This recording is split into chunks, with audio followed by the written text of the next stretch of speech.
A year ago, my cherished cafe in the bustling heart of the city announced it was relocating, leaving me in a state of panic. With rent prices skyrocketing, I was desperate to find an affordable new home in my beloved neighborhood. In search of assistance, I turned to a local social media group, hoping someone might have leads on budget-friendly rentals. Almost immediately, I received a message from a guy named Ryan. He claimed that a studio in his building would soon be available and offered to connect me with the owner. When I asked for pictures of the place, he insisted he could text me some that his roommate had taken, as the app's messaging system was notoriously slow. But reflecting on that moment now, giving him my phone number was a huge mistake. Just moments later, my phone buzzed with an incoming call from an unknown number. Normally I wouldn't answer, but I was expecting an important call, so I picked up. To my surprise, a bright voice on the other end chirped, "Hey, it's Ryan. How's your day going?" His overly cheerful tone sent shivers down my spine. He rambled about his exhausting job as a barista and how he was helping his brother through a tough time.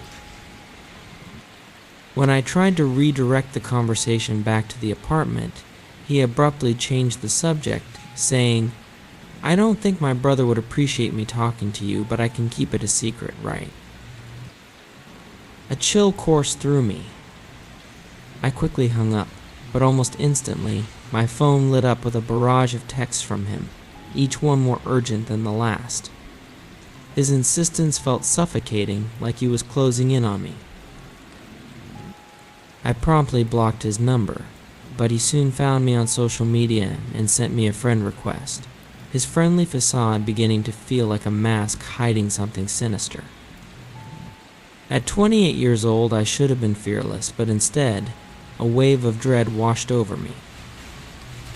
I called my best friend to vent about the bizarre encounter, but the most unsettling realization hit me. Despite my best efforts to maintain my privacy, my cafe's name was public online. I thought I had hidden my address, but it was exposed, vulnerable for anyone to find. Unable to reach me through normal channels, Ryan started sending messages in the group asking if I wanted to grab coffee. The platform didn't have a blocking option, which left me no choice but to delete my account entirely. It felt like a drastic move, but I was no longer willing to take any risks.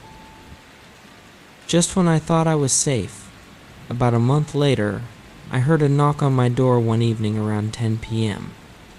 Peering through the peephole, I froze. A shadow stood there, head bowed and shrouded in darkness. My heart raced. There was no way I was opening the door for a stranger at that hour. Panic surged within me, and I called my neighbor, an elderly woman who always looked out for me. I asked her if the figure appeared to be a delivery person. She bravely opened her door for a peek, and the figure suddenly turned, bolting down the hallway. I couldn't confirm it was Ryan, but deep down I knew it was. This experience was a terrifying wake-up call. I had always thought I was careful about online safety, but the harsh truth hit me. My privacy settings were far too lax. That night, my dad showed up with a couple of old kitchen knives he'd unearthed from the garage. Who keeps kitchen knives lying around? It felt like something straight out of a horror movie.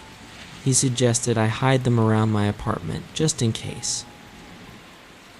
As I sat in my living room, reflecting on everything that had transpired, I realized that my dad had always been there for me in frightening situations. This ordeal had opened my eyes to the importance of vigilance and privacy in today's digital world. Now I remain on high alert, constantly aware of who might be lurking just outside my door. After this incident, I took my online privacy seriously. I tightened my social media settings, double-checked what information was publicly available, and even started using pseudonyms on platforms where I felt my privacy might be compromised. I began educating myself on safety tips, attending community workshops about online security, and sharing what I learned with friends. As I recount this chilling story, I hope it serves as a powerful reminder: stay vigilant, safeguard your privacy, and always trust your instincts. The internet can be a treacherous place, and not every friendly face is who they appear to be. Sometimes they hide something far more sinister.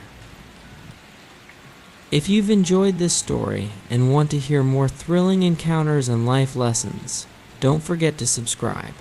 Stay safe out there, and remember to keep your eyes open. There's always more than meets the eye.